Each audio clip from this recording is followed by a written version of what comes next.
6 जून 2025 के दिन रिलीज हुई हाउसफुल 5। वो बॉलीवुड की one of the most famous franchise की मूवी थी। इस मूवी में टोटल 18 स्टार कास्ट थे। जस्ट इमेजिन एक मूवी जो ऑलरेडी काफी ज्यादा फेमस फ्रेंचाइजी के पार्ट हो और उसमें 18 स्टार्स काम कर रहे हों। उनमें से कुछ एक्टर तो बॉलीवुड के कुछ सबसे आइकॉनिक मूवीज का पार्ट रहे हों और तब भी उस मूवी के main focus female star cast को ऑब्जेक्टिफाई करना हो, उनके बॉडी पार्ट्स पर भद्दे भद्दे 2016 वाले फेसबुक जोक्स मारना हो, साथ ही साथ उन्हें ज्यादा से ज्यादा कम कपड़े और दिखाना हो, तो ये अपने आप में काफी शर्मिंदगी की बात है। मगर ये वीडियो तो जैकलिन के बारे में है, तो मैं हाउसफुल 5 की बात क्यों कर रहा हूँ। दरअसल इसी मूवी की स्टार कास्ट की लिस्ट में एक जैकलिन भी थी एंड गेस व्हाट, उनके साथ क्या हुआ होगा।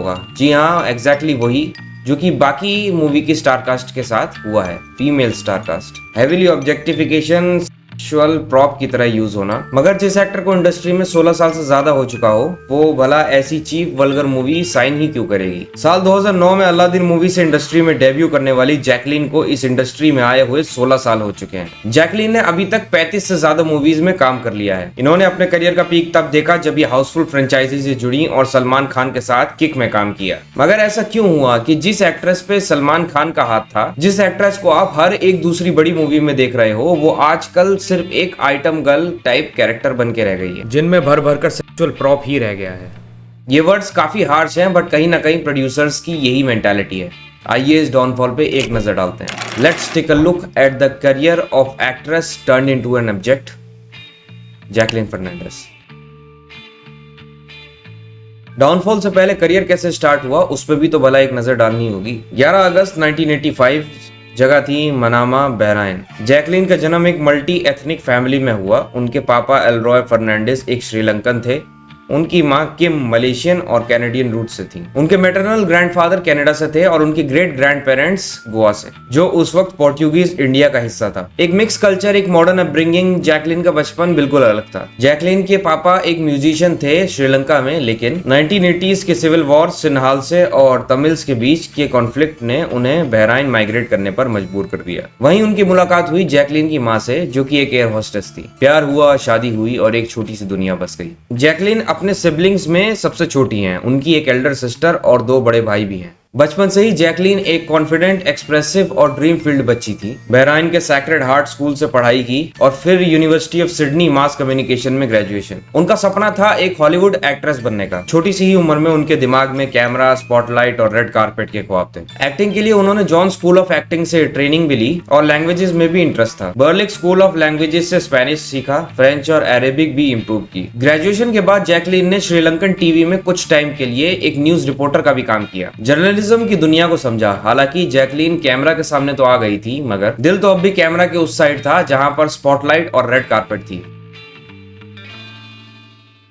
2006 में उन्होंने अपने इस सपने को पूरा करने के लिए मिस यूनिवर्स को एक ट्राई दिया और बस उनकी लाइफ बदल गई। वो मिस यूनिवर्स श्रीलंका का क्राउन जीत गई। इसी ईयर उन्होंने ओसाथी नाम की एक म्यूजिक वीडियो को भी किया, श्रीलंकन आर्टिस्ट बतिया संतोष के साथ। जैकलिन थोड़े बहुत मॉडलिंग शोज कर रही थी, मगर उनकी लाइफ का सबसे बड़ा टर्निंग पॉइंट तब आया जब 2009 में एक मॉडलिंग असाइनमेंट के लिए वो इंडिया आई। ये असाइनमेंट उनकी जिंदगी का टर्निंग पॉइंट बन गया। जैकलिन ने ऐसे ही ऑडिशन दे दिया सुजॉय घोष की फिल्म अलादीन के लिए एंड गेस व्हाट, वो सिलेक्ट हो गई। जैकलिन ने अलादीन फिल्म से किया अपना बॉलीवुड डेब्यू और पहली ही मूवी से ही आईफा अवार्ड भी जीत लिया। जी हाँ, जैकलिन को IIFA award for best debut female के लिए मिला। बस फिर क्या था, जैकलिन ने पीछे मुड़कर नहीं देखा। 2011 में आई उनकी पहली ब्लॉकबस्टर मर्डर 2, एक साइकोलॉजिकल थ्रिलर जिसमें जैकलिन ने ग्लैम नहीं इंटेंसिटी दिखाई। फिल्म हिट हुई और जैकलिन का नाम एस्टेब्लिश हो गया। इसके बाद जैकलिन ने एक के बाद एक हिट फिल्म्स दी, हाउसफुल 2, रेस 2 और सबसे बड़ी blockbuster kick, opposite Salman Khan. ये उनके करियर की ऐसी मूवी बन गई जिसने बॉलीवुड में जैकलिन को एक नेक्स्ट बिग थिंग बना दिया, क्योंकि इस मूवी से ही वो सलमान के करीब आ गई। कुछ ज्यादा ही करीबी बन गए थे दोनों। सलमान ने जैकलिन को रेस 3 में भी कास्ट किया। इनकी दोस्ती लाइमलाइट में तब आई जब साल 2020 में लॉकडाउन लगा था और उस वक्त सलमान भाई के पनवेल फार्म हाउस में भाई और जैकलिन की साइकिलिंग करते हुए तस्वीरें बाहर आई। कई मीडिया रिपोर्ट्स ये तक आई कि इन्होंने कुछ टाइम तक एक दूसरे को डेट किया। जैकलिन हर दूसरी मूवी में दिख जाती थी। सलमान खान के साथ नाम आने के बाद एक्ट्रेस वैसे भी थोड़ी ज्यादा लाइमलाइट में रहती ही है और उनके करियर में भी अचानक से एक बूस्ट देखने मिलता है। जैसे किक के आने के बाद जैकलिन के साथ जो हुआ,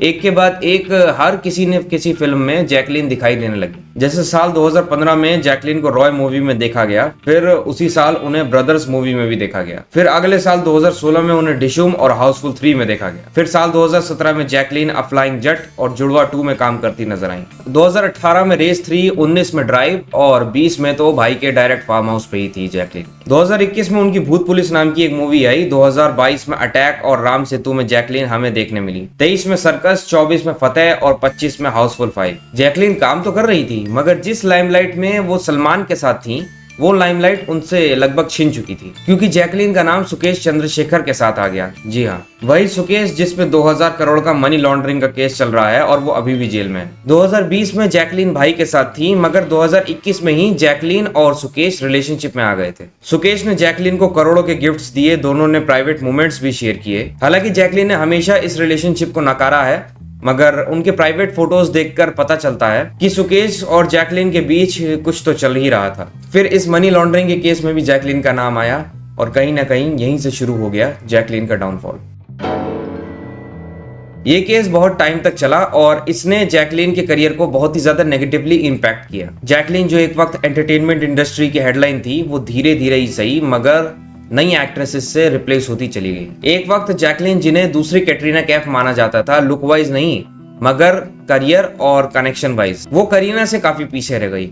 इन सब का कारण कहीं ना कहीं वही है। सच बात तो यह है कि जैकलीन का एक्टिंग पोटेंशियल मानो किक के बाद कहीं ना कहीं खो सा गया। उन्होंने उसके बाद जितनी भी मूवीज में काम किया वो सब मानो लग रहा था कि वो फोर्सफुली एक्टिंग कर रही हैं। 2009 से ही इंडिया में रहने के बावजूद भी जैकलीन ने अपनी हिंदी पर काम नहीं किया। वो मेजॉरली बॉलीवुड मूवीज में काम करती आई हैं और बॉलीवुड हिंदी स्पीकिंग ऑडियंस के लिए मूवीज बनाता है, मगर फिर भी जैकलीन की हिंदी बहुत बुरी है। ऊपर से उनकी स्क्रिप्ट सिलेक्शन के तो क्या ही कहने। जैकलीन की फिल्मोग्राफी में अगर हम हिट्स या फ्लॉप्स पर नजर डालें तो उससे ही आपको पता चल जाएगा कि जैकलीन बस ऑफर्स एक्सेप्ट करती गई है। जैसे उनकी मूवीज पर नजर डालें तो सोनू सूद के साथ आई फतेह फ्लॉप रही, Circus disaster, Ram Setu average, Attack flop, Race 3 flop, A Gentleman flop, Flying Jatt flop, Brothers flop, Roy flop, Bangistan flop, Aladdin flop, Jaane Kahan Se Aayi Hai flop. Jacqueline के करियर में हिट्स गिने चुने रहे हैं और बाकी सारी मूवीज या तो फ्लॉप या फिर एवरेज रही हैं। और तो और जैकलीन ने आइटम सॉन्ग्स करे हैं, खुद को इतना ऑब्जेक्टिफाई करा है कि मूवी मेकर्स और ऑडियंस ने उन्हें ये एक्टिंग के सीरियसली लेना ही बंद कर दिया। जिन मूवीज में जैकलीन काम करती है वो अक्सर मल्टी स्टारर रहती है या फिर उसमें जैकलीन का रोल बहुत ही ज्यादा कम रहता है। वो बस मूवी पोस्टर में मेल ऑडियंस को अट्रैक्ट करने के लिए रहती है। और जिस मूवी में जैकलीन ने अपने आप को इंपॉर्टेंस दिया है, अपने स्क्रीन टाइम को इंपॉर्टेंस दिया है, स्क्रिप्ट को इंपॉर्टेंस दिया है, उन मूवीज ने अच्छा परफॉर्म करा है, जैसे किक और मर्डर 2। अब तो जैकलीन को देखकर यही लग रहा है कि वो एक एक्ट्रेस नहीं बल्कि एक आइटम गर्ल बनकर रह गई है। कई सारी बेहतरीन एक्ट्रेसेस ने आइटम सॉन्ग्स में काम करे हैं, माधुरी दीक्षित, करीना कपूर, ये बहुत बड़े एग्जांपल्स हैं, मगर उन सब ने कभी आइटम सॉन्ग्स को और खुद को ऑब्जेक्टिफाई करने को ही मेन काम नहीं बनाया। क्योंकि आइटम सॉन्ग्स एक ऐसी चीज है जिसमें अगर आपको प्रोड्यूसर्स ने गलती से भी पसंद कर लिया तो फिर आप वही करते रह जाते हो। मगर जैकलीन ने जो बिना सोचे समझे ऑफर्स उठाए उन्हें एक्सेप्ट करती गई। कहीं ना कहीं उसी का नतीजा है कि ऑडियंस और मूवी मेकर्स दोनों ने ही जैकलीन को सीरियसली लेना बंद कर दिया है। जहां एक टाइम पे किक जैसी मूवी में जैकलीन के अंदर की सीरियस एक्टर बाहर आई थी, वहीं एक के बाद एक आइटम सॉन्ग्स और बोल्ड सीन्स करने की वजह से अब लोगों ने उनके अंदर के एक्टर को सीरियसली लेना बंद ही कर दिया है। उन्हें पता है कि जैकलीन इस मूवी में है तो या तो आइटम गर्ल होगी या फिर सेक्सुअल प्रॉप। जैकलीन हो या फिर कोई भी एक्ट्रेस हो, उसे ये सोचना चाहिए कि वो कोई भी मूवी में एक सेक्सुअल प्रॉप की तरह नहीं है कि जब चाहे डायरेक्टर्स ने उन्हें नंगा होने के लिए कह दिया और वो हो गई। जब तक एक्ट्रेस खुद को इंपॉर्टेंस नहीं देंगी, खुद की सेल्फ रिस्पेक्ट को इंपॉर्टेंस नहीं देंगी, तब तक उन्हें मूवी मेकर्स भी इंपॉर्टेंस नहीं देंगे। हर दूसरे महीने तो उनका कोई ना कोई यूट्यूब पे म्यूजिक वीडियो आ जाता है जिसमें वो आइटम गर्ल बनी होती हैं। ऐसे में उन्हें कौन सीरियसली लेगा। जैकलीन को अपनी मूवीज पे ध्यान देना चाहिए, अपनी स्क्रिप्ट्स पे ध्यान देना चाहिए, अपनी एक्टिंग पर ध्यान देना चाहिए, तब जाके ऑडियंस और मूवी मेकर्स उन्हें सीरियसली लेंगे। जैकलीन का केस देखकर मुझे उर्वशी रौटेला की याद आ जाती है। अगर उर्वशी के डाउनफॉल के बारे में आपको नहीं पता तो आप मेरा ये वाला वीडियो देख सकते हो। इस वीडियो को देखने के बाद आपको उर्वशी और जैकलीन दोनों के केस में सिमिलैरिटीज देखने को नजर आएंगी। अच्छी पोटेंशियल वाली उर्वशी भी आज बस एक आइटम गर्ल और सेक्सुअल प्रॉप बनकर रह गई है और सेम जैकलीन के साथ भी हो रहा है। माधुरी दीक्षित, करीना कपूर जैसी एक्ट्रेस या फिर बाकी एक्ट्रेस से आपको ये सीखना चाहिए कि आप मूवीज में आइटम सॉन्ग्स करने के साथ साथ अपनी एक्टिंग से भी लोगों के दिलों पर राज कर सकती हो। माधुरी दीक्षित और करीना दोनों ने काफी सारे आइटम सॉन्ग्स करे हैं, मगर उन्हें पता था कि कब इस पर फुल स्टॉप लगाना है या कैसे अच्छी मूवीज देकर इसको बैलेंस करना है। मूवी इंडस्ट्री में तो वैसे ही एक्ट्रेसेस के ऊपर भर भर के ऑब्जेक्टिफिकेशन होती है, ऐसे में आप खुद को कैसे अलग और बेहतर बना के एक सीरियस एक्टर के तौर पर खुद को आगे बढ़ाओगी, ये सोचना होता है एक फीमेल एक्ट्रेस को। I hope you like this video. अगर ये वीडियो पसंद आई हो तो please do like and subscribe to my channel.